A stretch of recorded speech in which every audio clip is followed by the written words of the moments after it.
കൂട്ടുകാരെ എല്ലാവർക്കും പുതിയ വീഡിയോയിലേക്ക് സ്വാഗതം. ഇന്ന് നമ്മൾ ഉണ്ടാക്കാൻ പോണത് ഒരു അടിപൊളി ടേസ്റ്റിലൊരു മുട്ട മസാലയാണ് കേട്ടോ. ചോറിനും ചപ്പാത്തിക്കും അപ്പത്തിൻ്റെയും ദോശയുടെ കൂടെയൊക്കെ കഴിക്കാൻ പറ്റുന്ന കുറുകിയ ഗ്രേവിയിലൊരു അടിപൊളി മുട്ട മസാലയാണ്. എല്ലാവരും വീഡിയോ ഫുള്ളായിട്ടൊന്ന് കണ്ട് അഭിപ്രായം പറയുമോ? മുട്ട മസാല തയ്യാറാക്കാനായിട്ട് ആദ്യം നമുക്ക് ഒരു മിക്സിയുടെ ജാറിലേക്ക് പഴുത്ത തക്കാളി കട്ട് ചെയ്തിട്ട് കൊടുക്കാം. തക്കാളി ഒന്ന് ഗ്രൈൻഡ് ചെയ്തെടുക്കണം. എണ്ണയിൽ വഴറ്റിയെടുത്താലും മതി, പക്ഷേ ആദ്യം നമുക്കൊന്ന് അരച്ചെടുത്ത് പേസ്റ്റ് ആക്കിയെടുത്തതിന് ശേഷം എണ്ണയിൽ വഴറ്റിയെടുക്കാം. ഇനി നമുക്കതിലേക്ക് 2 പച്ചമുളകാണ് ചേർത്ത് കൊടുക്കുന്നത്. എരിവുള്ള 2 പച്ചമുളകൊന്ന് കട്ട് ചെയ്തിട്ടിട്ടുണ്ട്. മുളക് പൊടിയും നമ്മൾ ചേർക്കുന്നുണ്ട് കേട്ടോ. പിന്നെ അണ്ടിപ്പരിപ്പൊക്കെ ഉണ്ടെങ്കിൽ നമുക്ക് ചേർത്ത് കൊടുക്കാം. 2-3 വെളുത്തുള്ളി അല്ലി ഇട്ട് കൊടുത്തിട്ടുണ്ട്. കാഷ്യൂനട്ടൊക്കെ ഉണ്ടെങ്കിൽ ചേർത്താൽ സൂപ്പർ ടേസ്റ്റാണേ. ഇനി വേണ്ടത് ഒരു കൈപ്പിടി മല്ലിയിലയാണ് കേട്ടോ. മല്ലിയില ഫ്രഷായത് കഴുകി വൃത്തിയാക്കി ഇട്ട് കൊടുത്തിട്ടുണ്ട്. ഇതെല്ലാം കൂടി നമുക്ക് നല്ല പേസ്റ്റായിട്ടൊന്ന് അരച്ചെടുക്കണം. തരിതരിപ്പില്ലാതെ നന്നായിട്ടൊന്ന് അരച്ചെടുക്കണം. വെള്ളമൊന്നും ചേർക്കണ്ട.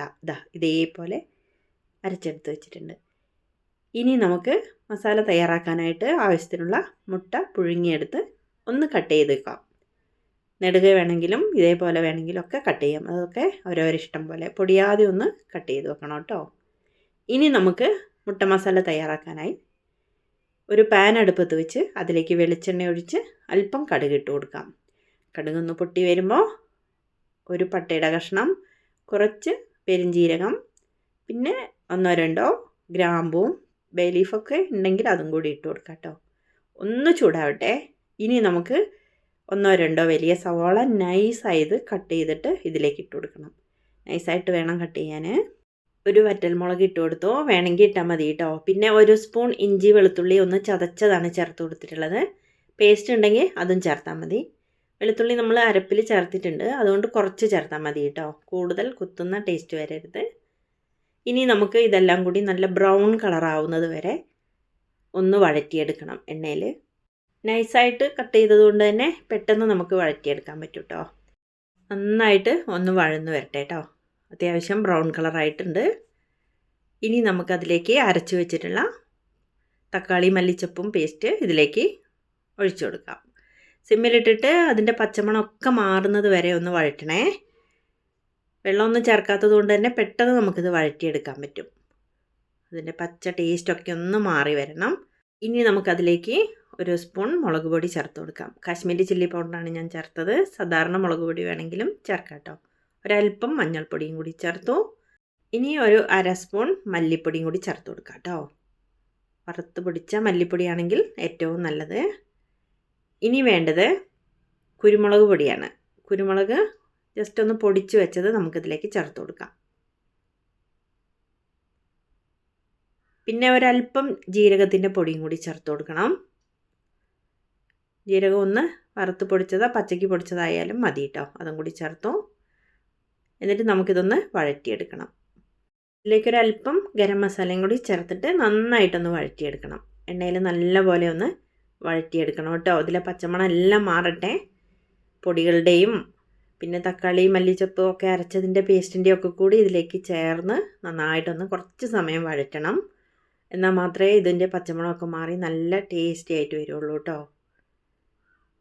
ഒരല്പം കറിവേപ്പില ഇട്ടു. പിന്നെ ഇതിലേക്ക് മെയിനായിട്ട് ഒരല്പം ബട്ടർ ചേർത്താൽ സൂപ്പർ ടേസ്റ്റാണ് കേട്ടോ. നമ്മൾ ആദ്യം വഴറ്റുമ്പോൾ ചേർത്താൽ മതി, ഞാനത് മറന്നുപോയി. ഒരു കുഞ്ഞ് കഷ്ണം ബട്ടറും കൂടി ചേർത്തിട്ട് നന്നായിട്ട് ഇതൊന്ന് വഴറ്റിയെടുക്കാം. ഈ പൊടികളും മസാലയും എല്ലാം കൂടി ഇതിലേക്ക് ചേർന്ന് വരുമ്പോൾ നല്ലൊരു സ്മെല്ലും നല്ലൊരു ടേസ്റ്റും കൂടി കിട്ടും ഗ്രേവിക്ക്. സിമ്മിലിട്ടിട്ട് കുറച്ചധികം സമയം നമുക്കിതൊന്ന് മയത്തിലൊന്ന് വഴറ്റിയെടുക്കണം.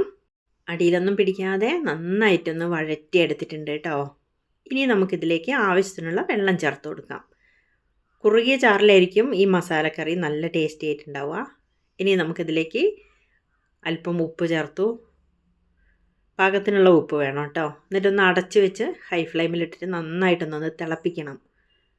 5 മിനിറ്റ് തിളയ്ക്കട്ടെ. ഒന്ന് കുറുകിയ എണ്ണയൊക്കെ തെളിഞ്ഞ് വരട്ടെ. ഒരല്പം കൂടി തെളിഞ്ഞ് വരാനുണ്ട്. ഇടയ്ക്കൊന്ന് നോക്കിയിട്ട് ഒന്ന് ഇളക്കി നോക്കണം. അടിയിലൊക്കെ പിടിക്കുമോ എന്നുള്ളതൊക്കെ ഒന്ന് നോക്കിയിട്ട് വീണ്ടും നമുക്കൊന്നത് അടച്ച് വെച്ച് പാകത്തിന് ഉപ്പൊക്കെ ചേർത്ത് കൊടുക്കാം. എണ്ണയൊക്കെ തെളിഞ്ഞ് നന്നായിട്ട് മസാല സെറ്റായിട്ട് വന്നിട്ടുണ്ട്. ഇനി നമുക്ക് പുഴുങ്ങി വെച്ച മുട്ട ഇതിലേക്ക് ചേർത്ത് കൊടുക്കാം. മുട്ട കഷ്ണങ്ങൾ ഓരോന്നായി ഉടയാതെ ഇതിലേക്ക് ചേർത്ത് കൊടുക്കാം കേട്ടോ. എന്നിട്ട് മസാലയെല്ലാം കൂടി ഇതിലേക്കൊന്ന് ചേർത്ത് കൊടുക്കാം. ഉടയാതെ ചെയ്യുന്നത് കൊണ്ടാണ് ഞാൻ ഇതേപോലെ ചെയ്യുന്നത്. പതുക്കെ ഒന്ന് ഇളക്കി യോജിപ്പിച്ച് ഒരു 5 മിനിറ്റ് അടച്ച് വെച്ച് തിളച്ചാൽ സൂപ്പർ ടേസ്റ്റി ആയിട്ടുള്ള മുട്ട മസാല ഇവിടെ റെഡി ആയിട്ടുണ്ട്. എല്ലാവരുടെ അഭിപ്രായം പറയണേ. അടിപൊളി ടേസ്റ്റാണ് കേട്ടോ. ഈ ഗ്രേവി ചോറിനും ചപ്പാത്തിക്കും അപ്പത്തിനും ഒക്കെ ഇത് മാത്രം മതി കഴിക്കാൻ. എല്ലാവരുടെ അഭിപ്രായം പറയണേ. വീണ്ടും നമുക്ക് മറ്റൊരു വീഡിയോയുമായി കാണാം കേട്ടോ.